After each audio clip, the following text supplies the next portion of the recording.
Everyone, इस last part के start में दिखाते हैं अब थोड़ी देर यूरी सोचता है कि मैं हॉस्पिटल जाऊं या एग्जाम में, और फिर वो फैसला करता है कि वो एग्जाम देगा। लेकिन मसाशी अपनी इतनी इम्पोर्टेंट मीटिंग और सेमिनार सब कुछ छोड़ के हॉस्पिटल पहुंच जाता है। जुनको का ऑपरेशन चल रहा था। ऑपरेशन के बाद पता चलता है कि वो कोमा में, उसकी एक टांग फ्रैक्चर कर चुकी है और सर पर भी चोट लगी है। वो कब होश में आएगी इसका कुछ पता नहीं है। अब नेक्स्ट डे फिर से यूरी का एक एग्जाम था। वो डिस्ट्रैक्ट ना हो इसलिए वो एक दफा तो हॉस्पिटल के बाहर आता है, लेकिन फिर वहाँ से वापस चला जाता है क्योंकि उसे लगा था कि जुनको ने पूरा साल इतनी मेहनत की है उसकी खातिर। अगर वो फेल हुआ तो वो बहुत मायूस हो जाएगी। अब फाइनली जुनको को होश आ जाता है और जैसे ही होश में आती है उसे सबसे पहला नाम यूरी का लिया था। अब मसाशी भी वहाँ पहुँच जाता है और उसकी तो आंखों में आंसू थे। वो कहता है कि मैं यही सोच रहा था कि अगर तुम होश में ना आती तो मैं शायद जिंदा ही ना रह पाता। मैंने 2-3 दिन बहुत परेशानी में काटे हैं। अब एग्जाम तो खत्म हो गए थे। यूरी हॉस्पिटल के बाहर आकर खड़ा होता है, लेकिन अब की बार उसे एम्बैरेसमेंट हो रही थी कि वो कैसे जुनको का सामना करेगा क्योंकि वो हॉस्पिटल में थी और उसने एग्जाम को चूज किया। वो खामोशी से वहाँ से चला जाता है, जबकि जुनको को देखती है कि यूरी ने मुझे कोई कॉल कोई मैसेज कुछ भी नहीं किया। तो वो भी ये सोचने लगती है कि चलो अच्छी बात है, अच्छा टाइम है, अगर इसी बहाने वो मुझसे मूव ऑन कर सकता है तो कर ले। उसके आगे टोक्यो यूनिवर्सिटी खड़ी हुई है और उसके फ्यूचर में कितनी सारी अमेजिंग गर्ल्स आ सकती हैं। जबकि उधर यामा यूरी के पास आता है और उसे पता चलता है कि जुनको का एक्सीडेंट हुआ है, तो वो भी परेशान रह जाता है। यूरी कहता है कि मैंने उससे कॉन्टेक्ट नहीं किया क्योंकि मैंने एग्जाम को उसके ऊपर चूज किया था, मैं बहुत शर्मिंदा हूँ। लेकिन यामा उससे कहता है कि मैं नहीं चाहता कि तुम उस बैंकर से हार जाओ, तुम रेस में हो मेरी जगह पर, ये तुम्हारा बिल्कुल सही फैसला था, उनको भी यही चाहती, तुम्हें रिग्रेट नहीं करना चाहिए। जबकि उधर हमें पता चलता है कि मासाशी उस सेमिनार और मीटिंग को छोड़कर गया था, इसकी वजह से उसकी प्रमोशन होने की बजाय उसे डाउनग्रेड कर दिया गया है और अब वो रशिया भी नहीं जा रहा। अब वो अपने एक फ्रेंड के साथ हॉस्पिटल में जुनको को मिलने के लिए जाता है और वहीं पर ही मीवा भी आ जाती है और मीवा को पता चलता है कि वही लड़का काफी दिनों से वो उसे डेट कर रही थी, लेकिन उन दोनों ने ही अपनी आइडेंटिटी गलत बताई हुई थी। वो दोनों बहुत रिच थे लेकिन पुअर बनकर अपना रियल पार्टनर तलाश कर रहे थे और इस तरह से इसी बहाने मीवा को भी अपना लव ऑफ लाइफ मिल जाता है। इतने में वहाँ पर यामा भी आ जाता है और जुनको को बताता है कि यूरी के एग्जाम बहुत अच्छे हुए हैं और वो आपके लिए फिक्र भी कर रहा है। जुनको कहती है सिर्फ बेस्ट ऑफ लक बोलना, लेकिन यामा का कहना था तुम खुद उससे बात कर। अब जुनको काफी कंफ्यूज थी। उसे पता चल गया था कि मासाशी ने उसकी खातिर अपना कैरियर भी दांव पर लगाया है, अपनी प्रमोशन भी।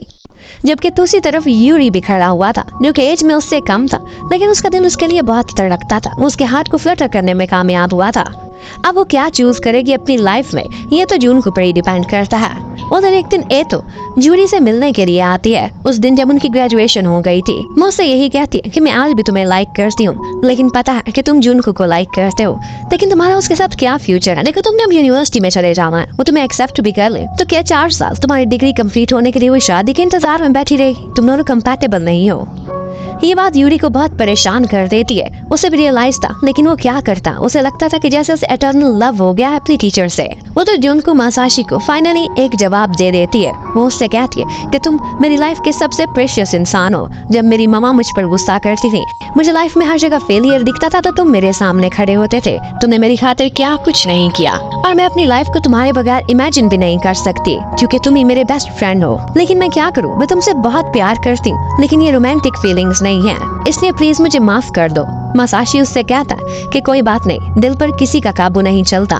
मैंने भी तुम्हें इसलिए प्रपोज किया था ताकि एक दिन तुम अपने मुंह से मुझे इनकार करो, मैं रिजेक्ट हूँ तो शायद मैं मूव ऑन कर सकूं। और वो उससे ये भी बोलता है कि हम कजन्स और बेस्ट फ्रेंड्स हमेशा रहेंगे। अब जब जुनको ठीक होकर अपने काम पर जाता तो उसे पता चलता है कि उसके हार्ड वर्क की वजह से उसे कॉन्ट्रैक्ट एम्प्लॉय से फुल टाइम बना दिया गया है। ये सुनकर वो बहुत खुश होती है। जबकि उसी दिन हमें दिखाते हैं कि यूनिवर्सिटी के एंट्रेंस एग्जाम का रिजल्ट आने वाला था। उस दिन टीचर्स एग्जाम का रिजल्ट नहीं देखते, बल्कि उन्होंने यही ट्रेडिशन बनाई हुई थी कि स्टूडेंट्स खुद हमें इन्फॉर्म करेंगे। वो तो बस खड़े होकर उनके लिए प्रे करने लगते हैं। अब बहुत सारी कॉल्स उनके एकेडमी में आ रही थी। डिफरेंट यूनिवर्सिटीज में बहुत सारे स्टूडेंट्स का एडमिशन हो चुका था। कुछ खुद आकर खुशखबरी देते हैं। इस तो जिसका पढ़ाई में मन नहीं लगता था, यूरी के बहाने उसने इतना पढ़ लिया था कि उसका एडमिशन भी एक अच्छी यूनिवर्सिटी में हो गया था। अब बहुत सारे लोग आते हैं, खुशियां मनाते हैं, लेकिन जुनको को तो यूरी की फिक्र थी। उसकी तरफ से कोई न्यूज नहीं आ रही थी। हम वो परेशान होकर एक जगह पर जाकर बैठ जाती है जहाँ पर यूरी उससे मिला था एक दफा। वो उसके पास दौड़ता हुआ आता है और कहता है कि मेरा टोक्यो यूनिवर्सिटी में एडमिशन हो गया है। और उसे बताता है कि आप कितनी इंपॉर्टेंट है, आपके बगैर ये इम्पॉसिबल था, मेरी लाइफ एक डिजास्टर थी, मुझे जैसे स्पॉइल्ड लड़के को आपने सुधारा है। और फिर उसके बाद उसे बताता है कि मैं आपसे प्यार करता हूँ, लेकिन जुनको उसे रोक के कहती है कि मैं और मसाशी एक दूसरे के लिए कंपैटिबल हैं, वो मेरी ही उम्र का है और हम दोनों शादी कर लें तो ज्यादा बेहतर होगा। और बस वो उसके हेयर को प्यार से हाथ लगाती और कहती कि मुझे तुम पर प्राउड है, तुम्हारी लाइफ आगे बहुत ब्राइट होने वाली है। ये कहकर वो चली जाती, जबकि यूरी बेचारा बस उसे जाता हुआ देखने लगता है। अब यूरी का यूनिवर्सिटी में एडमिशन हो चुका था, उसके पीछे बहुत सारी गर्ल्स थी जो कि उसको अपना बॉयफ्रेंड बनाना चाहती थी, लेकिन वो किसी पर भी तवज्जो नहीं दे पाता था।